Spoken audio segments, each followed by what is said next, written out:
You know how finals hit and students scramble to put their work together? Well, I fixed that by having them build a simple portfolio in Canva. It keeps everything organized and it takes less than a minute to start. Let me show you how today.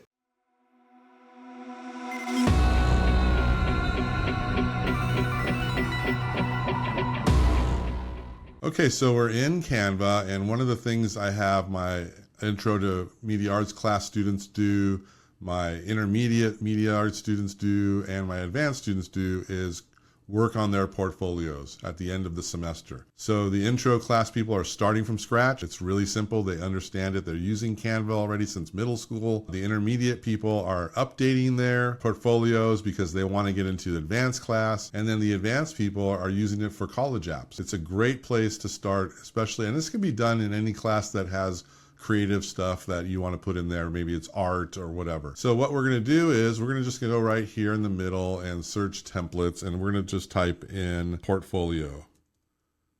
Portfolio, there we go. You can do creative, whatever you want. I just do portfolio. And here it comes up with a bunch of different designs, vertical and horizontal. I like 16:9 widescreen portfolios for my students, and they can just pick one of these great, I mean, these templates are like pro. We'll just pick one of these portfolios. I will do, what's this one here? Personal portfolio. We'll pick this one here. And then you just want to do customized portfolio. Now, let me just go back for a second. You can absolutely start from scratch. You just have to go up here and create a new one, portfolio, and it'll be in here as one from scratch. So they can start out with a blank page. Most students don't want to do that. So once again, we're going to go in here. I'll choose this one here is fine. Let's just do this one. And then when you're here, they actually show you a bunch more. You might go, wait a minute, I like this one better. But I'm just going to use this one for now. And it opens it up. And here it says creative portfolio. And then all these things are customizable, the imagery, everything. So I'm just going to go into my upload section.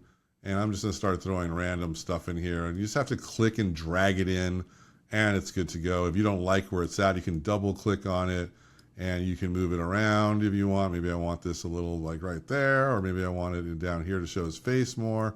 Whatever, that's totally customizable. Down here, you just double click, and I'm going to put in my name, and then I would put, you know, intro to media arts or period, whatever, and all of that can go inside of there. And then up here it says should be media arts portfolio. You can do it for whatever you want for your classes. Put media arts portfolio. And if I don't like that, I can select it all, and I can change the fonts up here from brown sugar to whatever. I don't want to mess it up because it's already throughout the project and I have to do it for each one.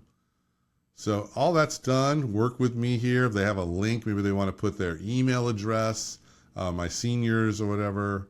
So they might do something like that, and you just have to do something right there. If you don't need it, just select it and press delete. So then they go to About Me, and actually I do have an About Me project that my students do. So maybe this is where they want to put that, but they can also just put some information here about themselves, and then find an image here or put it in the video. Literally, it's just clicking and dragging anything that you have in your uploads. And then to upload your videos, they just need to go into upload files and then just find whatever there is on their desktops. What is this? Let's go. I'll take this video here. And this is just a cup of milk. It's some AI thing I did. And I'm just going to let it upload for a second, and we'll come back to that. Maybe I want to click and drag that one in here. And right away, it's a video. Now, one thing that you want to do is make sure that you can have it off autoplay. So if I go into edit here, so it says play automatically. So I have them all turn this off, because when I'm looking at their portfolio, I don't want every video. They do about 20 videos a semester. I don't want them all playing at the same time. So I want me to click on them and play them. Once it's done with that, then we're going to go to the next one here. And your next one's going to say whatever the next project is.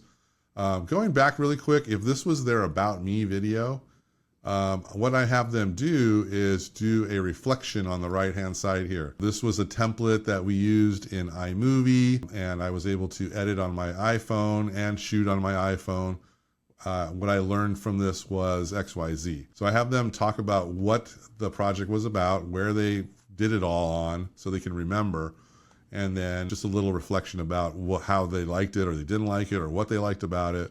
All of that's right here. So that's all really good and powerful. And then we just keep going down the roads, and there's, just keep manipulating this in any way you want. If you don't like a certain template, you can just select it, and right here is the delete selection. So maybe I don't want that one. Maybe I want to go to this one here, so I might put this one inside there. And there's another video, and I'm going to select it. This is an establishing shot. I'm going to click edit, and I'm going to go down to the bottom here and turn that off too, so it doesn't just play right away. And in here, I'm going to type about what the name of the project was, etc. Actually, down here, it says Human Eye 2025. I'm going to change that to whatever the name of the project was. And then here will be their reflection about it. And you just keep going down the list, and all of this is totally customizable. So here I ran out of stuff. What I can do now is go back up here, and maybe I really like this layout here, and I just click on here and choose duplicate, and there it is.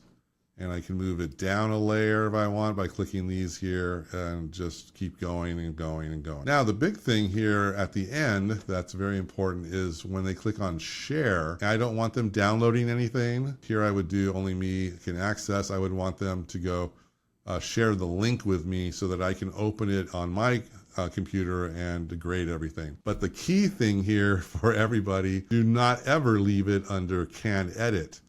And I tell them, if you're sending this out professionally and you have can edit on that, they could delete your whole portfolio, which is something that I do sometimes just to mess with them and let them know, hey, I won't delete it, but if they don't have it on can view only, then I might go inside here and do something like this and then say, hey, I need you to take a look at your portfolio. You didn't turn it in correctly.